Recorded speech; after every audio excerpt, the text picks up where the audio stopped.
আজকে মুরগির মাংস হবে, তো সব কাটাকাটি করে নিচ্ছি। আদা রসুন, ধনে গুঁড়ো, জিরে গুঁড়ো, হলুদ গুঁড়ো মশলা করে নেওয়া হয়েছে।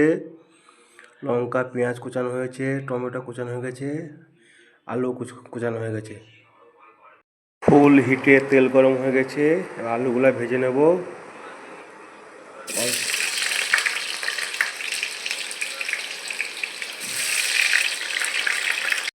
আলু সব বাদামি কালার চলে এসছে, এবার তুলে নেব।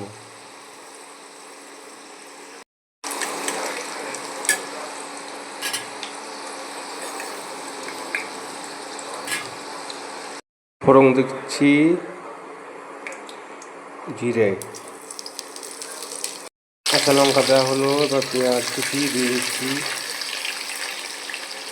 পরিমাণ মতো লবণ তাও দিয়ে দিচ্ছি, টমেটো কুচি দিয়ে দিচ্ছি, সাদা মাটা রান্না হবে, মশলাটা দিয়ে দেওয়া হচ্ছে।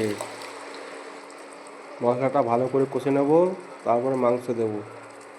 মাংসটা এবার দিয়ে দেওয়া হচ্ছে, এবার ভালো করে কষে নেব।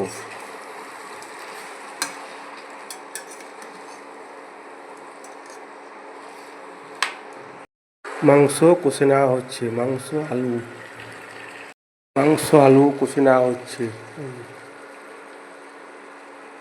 ধনে পাতা কুচি দিয়ে দেওয়া হচ্ছে ছড়িয়ে।